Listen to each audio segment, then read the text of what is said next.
Assalamualaikum warahmatullahi wabarakatuh. Saya Fitriya Nur Amalia dari PAI 6B. Di sini saya akan menjelaskan hadis tentang ajaran toleransi dalam Islam.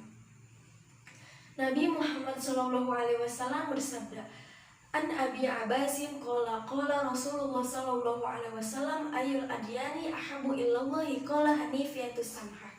Dari Ibnu Abbas yang berkata, ditanyakan kepada Rasulullah SAW, agama manakah yang paling dicintai Allah? Maka beliau bersabda, Al-Hanifiyah As-Samhah, yang lurus lagi toleran. Hadis riwayat Bukhari. Adapun dalam hadis tersebut Rasulullah SAW menjawab pertanyaan dari Ibnu Abbas bahwa agama yang dicintai Allah Subhanahu Wa Taala ialah agama yang lurus lagi toleran. Bukan agama yang mengajarkan kepada sikap yang tidak menghargai dan mencela perbedaan. Bagaimana tata cara untuk menjadi muslim yang menjunjung tinggi nilai toleran? Pertama, saling menghormati antar agama dengan tidak mengganggu orang lain yang sedang beribadah sesuai agama dan keyakinannya. Kedua, tidak berkata buruk, mengejek dan menghina orang lain baik sama suku dan agamanya ataupun berbeda. Ketiga, saling menghargai antara pemimpin dengan orang-orang yang dipimpin dengan tidak sewenang-wenang memperlakukan orang lain. Dengan adanya tata cara tersebut, insya Allah toleransi tidak hanya menjadi ucapan, tetapi akan menjadi tindakan yang dilakukan oleh seorang muslim. Sehingga secara langsung ataupun tidak langsung, umat-umat beragama lainnya merasakan Islam hadir sebagai rahmatan lil alamin. Pembelajaran yang sangat mendalam bagi kita dalam menghargai perbedaan ras, kultur yang berbeda-beda yang mana saat ini kerap sekali saling berbenturan satu dengan yang lainnya.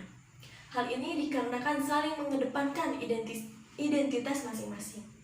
Ibarat minyak dan air di dalam satu wadah, seakan bersama namun tidak saling melebur menjadi satu.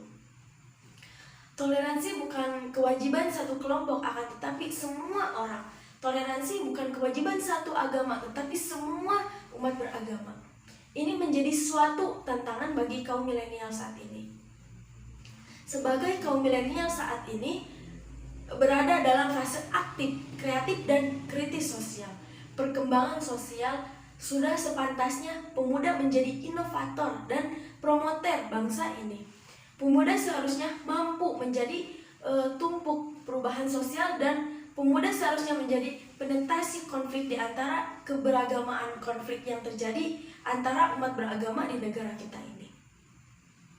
Dari sini bisa kita simpulkan perbedaan satu yang biasa dan bisa berjalan harmonis bila adanya rasa toleransi sosial, rasa memahami seseorang atau kelompok mayoritas dan minoritas untuk saling menghormati dan menghargai. Contoh kecil langkah yang bisa kita lakukan untuk menumbuhkan rasa toleransi dalam kehidupan sehari-hari. Misalnya berteman dengan semua orang, tidak pilih-pilih teman. Terus tidak memotong pembicaraan orang ketika orang sedang berbicara, jangan memotongnya. Terus mengutarakan apresiasi kritik yang sewajarnya, jangan menghina jika memberikan kritik. Kurangi menilai seseorang tanpa mengenalnya lebih dahulu. Jangan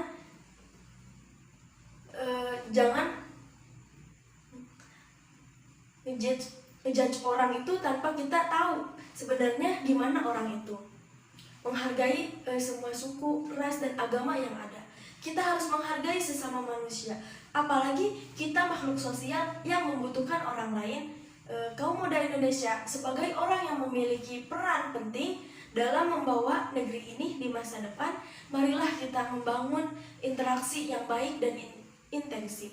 Mari kita tumbuh kembangkan lagi sikap toleransi di dalam diri dan lingkungan kita, supaya kita sebagai generasi penerus bangsa ini bisa memberikan kontribusi positif dan kebinekaan terjalin erat dan negara yang kita cintai ini. Sekian yang bisa dapat saya sampaikan, kurang lebihnya mohon maaf. Wallahul muwaffiq ila aqwamit thoriq. Wassalamualaikum warahmatullahi wabarakatuh.